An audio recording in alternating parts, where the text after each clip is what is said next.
Well, they say all good things must come to an end. But as we approach the final episode of Beta Bocas, with the Super League title in the balance, will it come to the good end we want?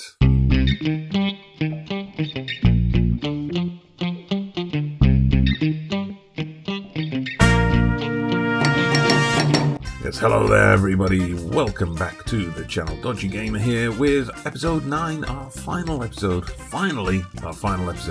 of Beta Bocas. I do apologise for the delay in getting this one out, as you may tell from my voice. I'm struggling with a bit of the old man flu recently, that plus a busy week at work. We're approaching the end of term, writing reports, all that kind of stuff's kind of held me up a bit, but I'm going to get Beta Bocas finished. Final league game of the season. I'm going to talk you through what's brought us up to this point in a moment, and then we're going to get on to our main series for Football Manager 2020, which is going to be...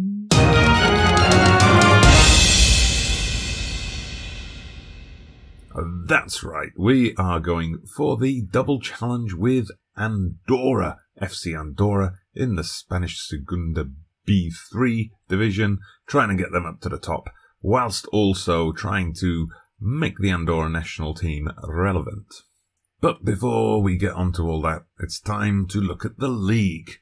So as you can see here, we're still in second place. We're 2 points behind River, and we're down to the final league game of the season. Now, if this league season seems a bit short, because it is, there's 24 teams in the league at present, and I gather from what I've been reading on the forums and hearing from other people who've done saves in Argentina in the recent Football Manager past, the league is kind of going through restructuring. They cut down a couple of teams each year, and then it'll eventually get to the point where it runs on a home and away system again. But for now, it's just the 23 games. So, as you can see, River, top of the pile, 56 points there, unbeaten so far. We're 2 points behind going into this final round of matches. You can see here we're playing Patronato, who are 20th at present. So it's a little bit out of our hands, because we have to win and hope that River don't. However, River have a tough game. They are away to Independiente, who are currently 6th. And Independiente, you see here from the colouring, they are in the final Copa Libertadores qualification spot at the moment. They need to stay there. They've got Racing Club breathing down their necks, so they will be looking for points to secure top-level continental action next season, so we've got to rely on them doing a favour for us. Now, you may have noticed that some of the teams in the table are already completed their season, their 23 games, and some are still on 22. A little bit of a strange thing in Argentina, something I'm not used to, is that the final round of matches has been staggered out. So you can see here a lot of teams wrapped up their season in the previous round of games on the Tuesday, except for those teams involved in the current incarnation of the Copa Libertadores, the 2020 edition. The qualification I was talking about for Independiente is for the 2021 edition, South American football. Just gotta love it. So that means there's a bunch of teams that haven't finished their season yet. And for some bizarre reason, it's come down to us and River for the title. We're playing on the Saturday. River are not playing until Sunday. So River will have the benefit of going into that match knowing exactly what they need to do. Now, what happens, you may ask, if we finish level, if we win and River draw, which will put us both on 57 points. Interesting thing this, looked at the league sorting rules. Goes on goal difference, and then goals scored. So far so normal, but then a little South American twist. A championship playoff match is played if teams finish joint top with the same points. Now, in terms of how we ended up at this point, just to run through a few results. In the last episode, you would have seen, episode 8, we won the Supercopa Argentina with that epic penalty shootout. Old Lady Plays did point out in the comments, that the keeper, Andrada, was the hero of that day. Perhaps in the episode didn't give him enough credit, saving 4 penalties in a row, all of which, if he hadn't saved, would have won the game for Racing, and then doing it all again to save the crucial spot kick to give us the win. Then, of course, we lost in the Recopa final. After that, we went away to San Lorenzo, one of our bitter rivals, and we just didn't show up on the day. We lost 2-0. You can see here we conceded one early. Then there was a stupid own goal on 15 minutes. Then we're putting the pressure on. We're trying to get back into it in the second half. And then Bufferini got himself sent off. And it was pretty much over. And that was our game in hand. So, just didn't work out for us. We then scraped a win away to Defence and Justice. I'll say it in English, to do them justice. And we got lucky. It was Jan Hurtado scoring right at the end of the match to keep the title dream alive. The new Copa Libertadores has got underway. Obviously, running on a calendar year as it does. So an easy win there. I didn't actually play that match. I just holidayed through, which is why earlier you might have spotted some 56 unread messages in my inbox. I just wanted to get through to this final league game because it's the final episode and we're going to see how it goes. Patronato, let's play. And just before we get into the match, actually, this is an example of one of the big challenges of playing with a club like Boca Juniors. Okay, we're the biggest team in our division, or one of the biggest teams. It's this kind of thing. So Villa, who's been a standout player for us this season, you see the offers are coming in. Stuttgart, Salzburg, Copenhagen, all making miserly offers, in my opinion. I mean, look, he's valued at 3.5 million. They're putting in these kind of with clauses offers. And then, of course, we get these kind of news items that Villa is looking to force his move, and so on and so on. Actually, that's something I would say if any of you are considering a Boca Juniors save. One of the great things is in the when you start the game, the squad is great. The squad perhaps just needs a couple of extra players to fill out perhaps central defence, central midfield, and so on. But there's a really good squad here. The challenge would be long term replacing and constantly having to renew the squad as players like Villa move on, players like De Rossi and Tevez retire. So replacing them, even with the players that are like 30, 31 years old, like Abila, Zarate, those are players you think, oh, they're going to see out their career here. But no, they got Chinese and Qatari and Emirati clubs coming in and bidding for them. So I think there is a real long-term challenge in here at a club like Boca Juniors to just keep it going. So we're going with the attacking lineup for this game. Of course, we've got Andrada in goal. We're giving the youngster Mingo a run out in defence, along with Alonso, Bufferini and Fabra. Marconi, who's been such a revelation in that box-to-box midfielder role. First name on the team sheet. De Rossi's in there. We're giving Tevez a run out. Might be the last time we get to see him. Villa and Zarate on the wings. Hurtado up front over the sulky Abila, who wants to leave. Well, look at that. I think we know what Patronato are coming here to do. Flat back 5, plus 2 defensive midfielders. I think I saw a bus parked just outside. Okay, let's pick up from where you left off last time. Didn't really have the desired effect. We'll add in that we've got faith. There's more to come from you today. And we kick things off. A must-win match for us, and then we've got to sweat it out for 24 hours and see if our win is enough. Zarate steals the ball there early on. Oof, nearly had an early goal. Of course, he didn't square it. Anyway, now we've got a free kick for Patronato. Ooh, goes just over the bar. Early scare. We've got to keep our concentration. And now Patronato with a free kick. They launch it, but to no one in particular. We've got the chance to just patiently build through the middle. Marconi knocks it out wide to Villa. Villa gets dispossessed far too easily. And now the counter-attack is on, and Comes has got behind the defence. Andrada, safe pair of hands in the goal, and he just turns it wide. But we've got the corner coming in now. What's going to happen here? Hopefully nothing untoward. Oh, hacked down from behind. Ooh. Oh, but now we're in with another highlight. Tevez got fouled. Zarate with the free kick. Oh, so close. The goalkeeper does well to tip that one wide. But we got a corner. Zarate, dead ball specialist, but doesn't find the man with his corner kick. All right, the rain started to come down now. But we're going to make the sun shine for our supporters as Fabra bombs down the left wing, as he's done so many times this season.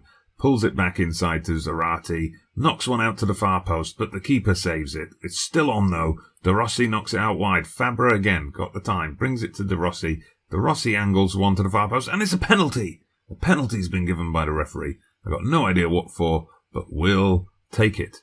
In fact, Zarate will take it. But will he score? Will he miss? He fires it high. into the top corner. We've finally taken the lead. That's hopefully going to settle some nerves. So we got to guard it against complacency. We will not think this job is done. Get out there and secure this win. Let's have an early goal in this half. An early goal is going to just kill the game off. Kill off any comeback from Patronato. Buffarini, they're trying to find a way through this packed defence. De Rossi hits one, pings back off the post. Oh, so close. Ooh, bit of a cough there that I'm going to have to edit out, but we made a couple of substitutions anyway. Salvio coming on for Villa and Almandra coming on for Tevez. Let's see if they can make a difference with some fresh legs on this sodden pitch. Here comes Fabra again, using that channel down the left very nicely. Here comes Almandra. He turns and shoots, but it gets blocked. But we still got the ball with Marconi. Marconi scores from the edge of the area. How many goals has he scored like that this season? Too many to count. Genius by Marconi. Indeed. The text commentary got it spot on. You see there, Almandra, beautiful turn. But Salvio aware to pick up the rebound. Marconi shoots from what? About almost 30 yards. Low and hard into the corner. A throw-in for us now. Dangerous position. Buffarini with the opportunity to cross. That's what he does. And it's in by Salvio. The substitute has scored. Came on for Villa, who started to get a bit jittery, which is why we took him off. Salvio, though, with a cool head to slot that in at the near post. You see here Buffarini gets his cross in. I think it's Hurtado whose header almost goes in. Salvio scoring from the tight angle. And almost a carbon copy here. Buffarini's got it, but this time he lets Marconi run with it. Marconi loses the ball. Comes back to Mingo. Plays it into his defensive partner Alonso. Out to Fabra. Nice switch of play there. Fabra knocks it out to the right again. It's still with Buffarini. Buffarini gets tackled and dispossessed. Sprints to get back into position, but doesn't seem to be particularly bothered about the man with the ball.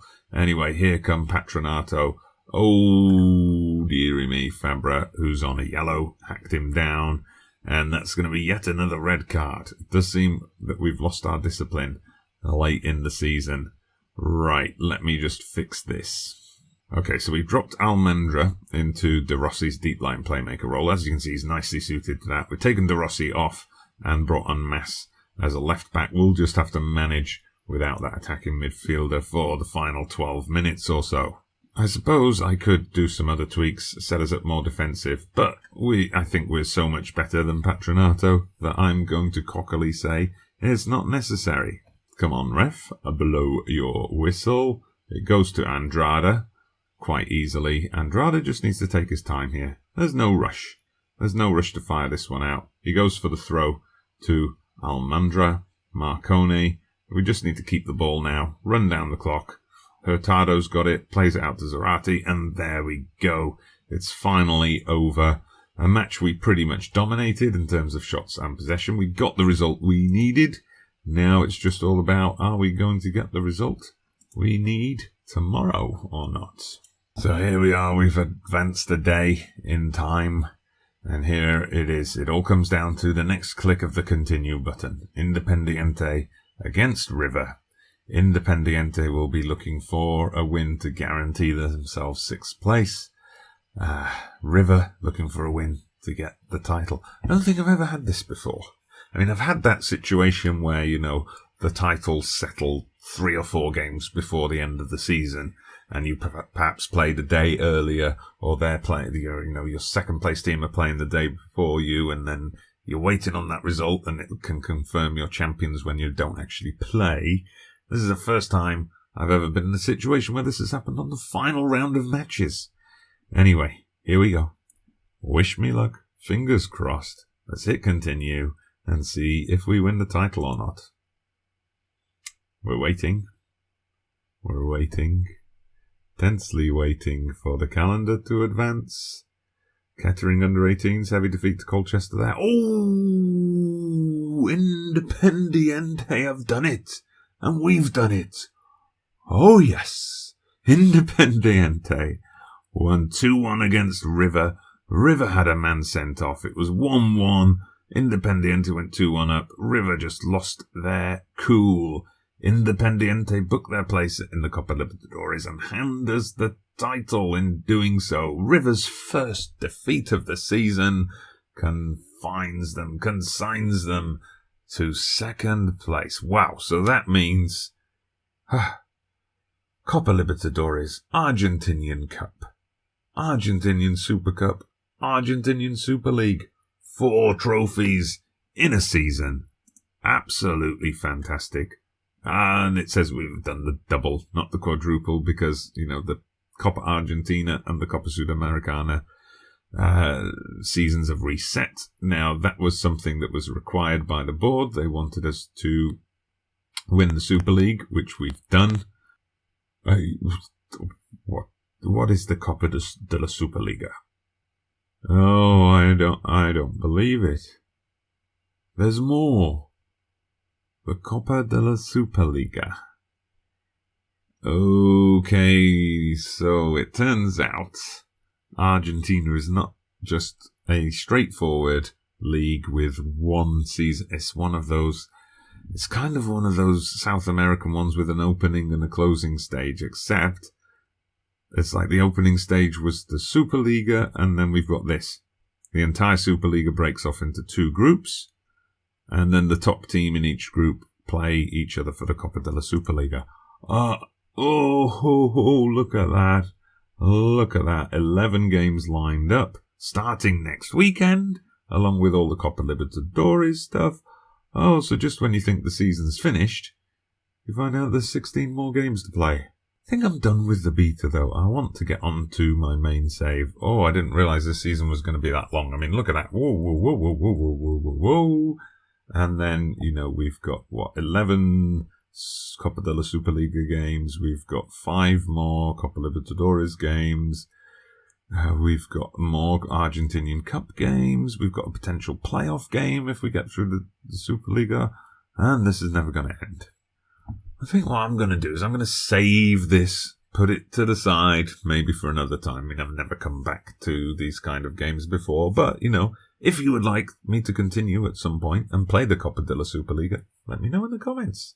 If you'd rather just me get on with FC Andorra, well, let me know that in the comments as well. I'm going to start that Andorra save. I want to get that up and running now that it's probably going to be December by the time this gets up. So first week of December, I want to get FC Andorra and Andorra national team up and running. If you'd like me to, finish off this Copa de la Superliga, maybe a couple more bonus episodes, do let me know down in the comments. If you think, never mind, you've done the job, you've won the league, you've won almost everything else except for the Recopa, then, let me know that as well. And we'll just get on with Andorra. But I'm Dodgy Gamer. I've certainly enjoyed this beta save. Hope you've enjoyed it as well. Hit that like button if you have done. Subscribe to the channel if you have not done so already. And I'll see you in the mountains of the Pyrenees for the double.